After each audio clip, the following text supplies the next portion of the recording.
क्या कभी आपने सोचा है कि हम जन्म क्यों लेते हैं, दुख क्यों सहते हैं? सोचा है कि क्या कभी आपने सोचा है कि हम जन्म क्यों लेते हैं, दुख क्यों सहते हैं, और आखिर जीवन का असली उद्देश्य क्या है? यही सवाल 2500 साल पहले एक राजकुमार के मन में उठे थे। वो राजकुमार थे सिद्धार्थ गौतम, और उनकी खोज ने पूरी दुनिया को बदल दिया।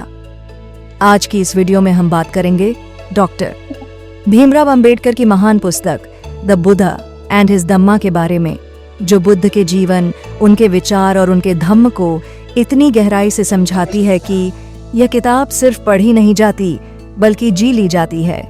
तो आइए बुद्ध की यात्रा को चरण दर चरण समझते हैं।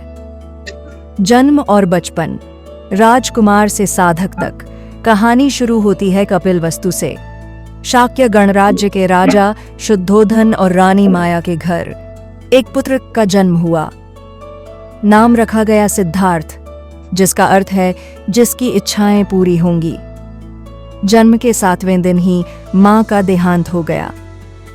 सिद्धार्थ का पालन पोषण महाप्रजापति गौतमी ने किया। बचपन सुख, वैभव और महलों में बीता। राजकुमार विद्वान, दयालु और जिज्ञासु थे, लेकिन उनका मन दुनिया के दुख को समझने को बेचैन रहता था।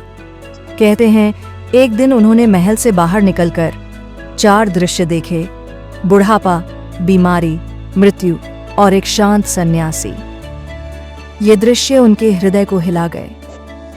उन्हें महसूस हुआ जीवन केवल आनंद नहीं, दुख भी इसकी सच्चाई है।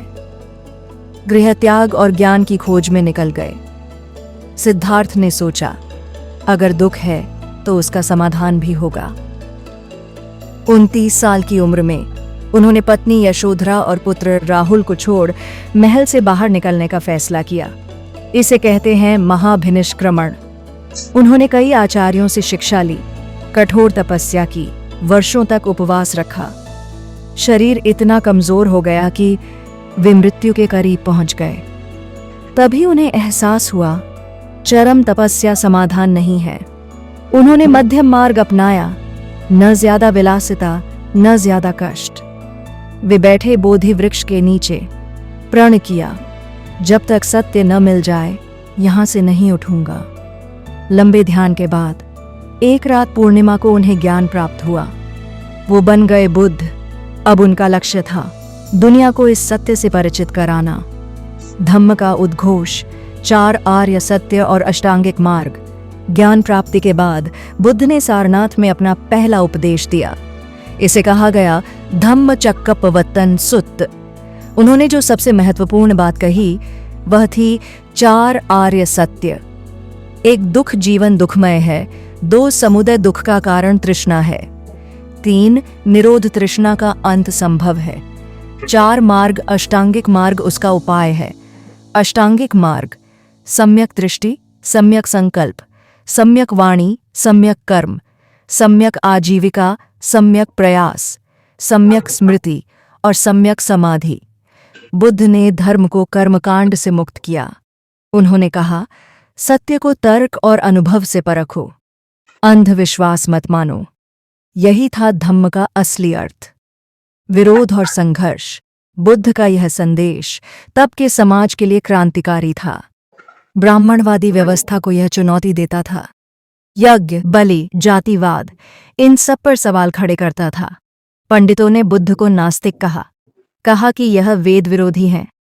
लेकिन बुद्ध ने शांति से कहा, मैं ईश्वर को नहीं मानता, लेकिन मैं धर्म को मानता हूं, जो न्याय, करुणा और समानता पर टेका है। धीरे धीरे उनके विचारों ने आम जनता का दिल जीत लिया, क्योंकि यह धम्म सबके लिए था, स्त्री पुरुष, ब्राह्मण शूद्र, राजा प्रजा। धम्म का प्रसार और संघ की स्थापना। बुद्ध ने केवल उपदेश ही नहीं दिए, उन्होंने एक संगठित समुदाय संघ की स्थापना की। भिक्षु और भिक्षुणी बने। उन्होंने 4 दिशाओं में धम्म फैलाया। राजा बिंबसार, अंगुलिमाल और अम्बपाली जैसे लोग बुद्ध के अनुयायी बने। बुद्ध ने सिखाया, मनुष्य जन्म से नहीं, कर्म से महान बनता है। उन्होंने औरतों को भी संघ में जगह दी, जो उस समय एक बहुत बड़ा सामाजिक सुधार था। महापरिनिर्वाण, अंतिम उपदेश। 80 वर्ष की आयु में बुद्ध कुशीनगर पहुंचे। वहां उन्होंने अंतिम उपदेश दिया, अप दीपो भव, अपने दीपक स्वयं बनो। उन्होंने कहा, सभी नश्वर हैं, परिश्रम करते रहो, धम्म को जीते रहो। फिर सल वृक्षों के नीचे लेटकर महापरिनिर्वाण को प्राप्त हुए। उनकी मृत्यु के बाद भी उनका संदेश जीवित रहा। शिष्यों ने धम्म को आगे फैलाया। आज बौद्ध धर्म पूरी दुनिया में शांति और करुणा का प्रतीक है। डॉ. अंबेडकर ने लिखते हैं, बुद्ध का धम्म केवल आध्यात्मिकता नहीं, बल्कि सामाजिक न्याय का घोषणा पत्र है। आज जब हम बुद्ध के जीवन को देखते हैं तो समझ आता है, सच्चा धर्म वही है जो बराबरी, करुणा और तर्क पर खड़ा हो।